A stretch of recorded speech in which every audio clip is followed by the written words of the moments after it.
எஜமானன் நீங்க தானே, என் எஜமானன் நீங்க தானே, எஜமானன் நீங்க தானே, என் எஜமானன் நீங்க தானே.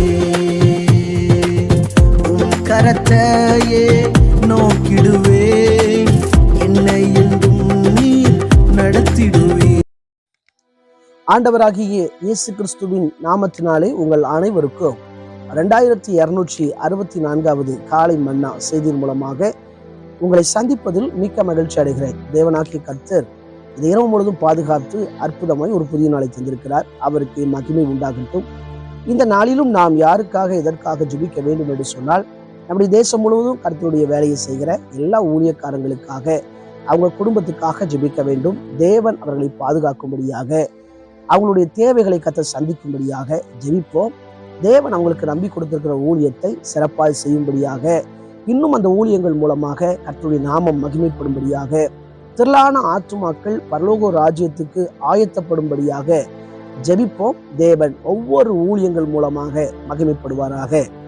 நம்முடைய அன்றாட வாழ்க்கையில பணக்காரர்களை பார்க்கிறோம், தரித்திரர்களை பார்க்கிறோம். இந்த தரித்திரர்களை பார்க்கும்போது நாம் யோசிப்பது, இவங்க ஏதோ ஒரு கஷ்டப்படுறாங்க, புத்திய கடன் கொடுத்துட்டாங்க, அது மாத்திரமல்ல இவங்களுடைய பெற்றோர் முன்னோர்கள் செஞ்ச பாவத்தினால இவங்க கஷ்டப்படுறாங்க அப்படி சொல்லி நினைப்போம். அதே வேளையில பணக்காரர்களை பார்த்தா இவங்க ஞானம் உள்ளவர்களாக நடந்திருக்கிறாங்க, இவங்களுடைய பெற்றோர் முன்னோர்கள் இவங்க நல்லா செஞ்சதுனாலதான் இவங்க நல்லா இருக்காங்க சொல்லி நினைப்போம். ஆனா இந்த ரெண்டு பேரையுமே படைச்சது யாருன்னா கர்த்தர் தான். வேதத்துல நீதிமொழிகளின் புஸ்தகம் 22ஆம் அதிகாரம் 2ஆம் வசனத்துல சொல்லப்பட்டிருக்கிறது, ஐஸ்வர்யவானும் தரித்திரனும் ஒருவரை ஒருவர் சந்திக்கிறார்கள், அவர்கள் அனைவரையும் உண்டாக்கினவர் கர்த்தர். அப்ப இந்த உலகத்துல ஐஸ்வர்யவானை உண்டாக்குனதும் கர்த்தர் தான், தரித்திரரை உண்டாக்கணும் கர்த்தர் தான். ஆனா நம்ம நினைப்பதுதான் தவறு.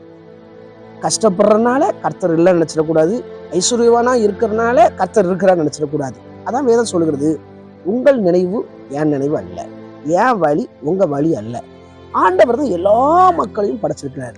பைபிள்ல லூக்கா எழுதின சுவிசேஷம் 16ஆம் அதிகாரத்துல 19 - 31 வசனங்களை உங்க வேதாகமத்தில் திறந்து வாசித்தால் அங்க ஐஸ்வர்யவானும் தரித்திரரும் இருக்கிறாங்க. இந்த ரெண்டு பேரையும் உண்டாக்குனது கர்த்தர் தான். ஆனா இந்த தரித்திரன் இந்த பூமியில ரொம்ப கஷ்டப்படுறான். அவனுக்கு சாப்பாடே கிடைக்கல, அவனுடைய சரீரத்துல வியாதி, அவ்வளவு கஷ்டம் இந்த உலகத்துல அனுபவிக்கிறான். ஆனா அதே இடத்துல ஐஸ்வர்யவானும் இருக்கிறான். இந்த ஐஸ்வர்யன் பாருங்க, தினந்தோறும் நல்ல லக்ஸுரி வாழ்க்கை, நல்ல வசனம் தான், வெளி பார்வையில அவன் ரொம்ப ஆசீர்வாதமா இருக்கிறான். இப்ப ரெண்டு பேருக்குமே மரணம் வருது. மரணம் வந்த உடனே இந்த ஐஸ்வர்யவான் நரகத்துக்கு போகிறான், அங்க அக்னியினால பாதிக்கப்படுகிறான், தண்ணீர் கூட கிடைக்கல. இந்த சூழ்நிலை ஏறெடுத்து பார்க்கும்போதுதான் ஆபிரகாமின் மடியில இந்த லாசர் இருக்கிறார். இந்த ரெண்டு பேருடைய மரணத்துல பாருங்க, பூமியில இந்த ஐஸ்வர்யவானை போல இருந்தான். ஆனா பரலோகத்துல பாருங்க, இந்த லாசரு தான் ஐஸ்வர்யவானா இருக்கிறான். இந்த ரெண்டு பேர்த்த படைச்சதே கர்த்தர் தான். இப்போ நரகத்துல இருக்கிற அந்த ஐஸ்வர்யவான் சொல்றான், எனக்கு தண்ணீர் வேணும், லாசருவை தர சொல்லுங்க. இப்போ ரெண்டு பக்கமே போக முடியாது. இந்த நரகத்துல கொடிய வேதனைப்படுத்துறதுனால அவன் சொல்றான், எனக்கு இன்னும் 5 சகோதரர் இருக்கிறாங்க, எப்படியாவது அவங்க காப்பாற்றப்படணும், இந்த இடத்துக்கு வரக்கூடாதுன்னு சொல்லி ஆத்ம பாரம் நரகத்துல உண்டாகிறது. இந்த ரெண்டு பேர்த்தையும் படைச்சது யாருன்னா கர்த்தர். நல்லா புரிஞ்சுக்கோங்க, இந்த உலகத்துல நம்ம வாழ்ந்து கொண்டு இருக்கிறோம். கஷ்டப்படுறவங்களை பார்த்து கர்த்தர் இல்லைன்னு நினைக்கக்கூடாது, வசதி உள்ளவங்களை பார்த்து கர்த்தர் இருக்கிறான்னு நினைக்கக்கூடாது. ஆனா எல்லாருமே ஒரு நாள் மரணம் அடையும் போது ஆண்டவருக்கு கணக்கு கொடுத்தாகணும். இந்த பூமியில நம்ம எப்படிப்பட்ட வாழ்க்கை வாழ்ந்துகிட்டு இருக்கிறோம் அப்படி சொல்லி ரொம்ப முக்கியம். இன்னைக்கு அநேக மக்களை பார்க்கும்போது இந்த பூமியில ஒரு தவறான வாழ்க்கை, தேவனுக்கு பிடித்தம் இல்லாத வாழ்க்கை வாழ்றதுனால அவங்க வாழ்க்கையில பின்பதாக வேதனைப்படணும். எனவே இதை பார்த்து கொண்டிருக்கிற அன்பான கர்த்தருடைய பிள்ளைகளே, நம்ம எப்படிப்பட்ட வாழ்க்கை வாழ்ந்துகிட்டு இருக்கிறோம், நம்முடைய முடிவின் போது நாம் பரலோகத்துக்கு போவோமா நரகத்துக்கு போவோமா, அந்த வாழ்நாளை சிந்திச்சு பார்க்கணும். அப்படி சிந்தித்து பார்ப்போம் என்று சொன்னால் யாருக்கு விரோதமாக நாம் காணப்பட மாட்டோம், தேவ பயம் நமக்கு காணப்படும். இங்கே சொல்லப்பட்டிருக்கிறது, ஐஸ்வர்யவானும் தரித்திரரையும் ஒருவரை ஒருவர் சந்திக்கிறார்கள், அவர்கள் இருவரையும் உண்டாக்கினவர் யாருன்னா கர்த்தர். நம்முடைய ஆண்டவர் தான் எல்லாத்தையும் உண்டாக்குறார். ஒருவேளை இந்த பூமியில லாசருவை போல நீங்க கஷ்டப்படலாம், ஆனா உங்க கூட கர்த்தர் இருக்கிறார். ஒருவேளை சரீர பிரகாரமான பிரச்சனையினால பாதிக்கப்பட்டு ஆண்டவர் எனக்கு நன்மை செய்ய மாட்டேக்கார சொல்லி கஷ்டப்படலாம், ஆனா உங்க கூட கர்த்தர் இருக்கிறார்.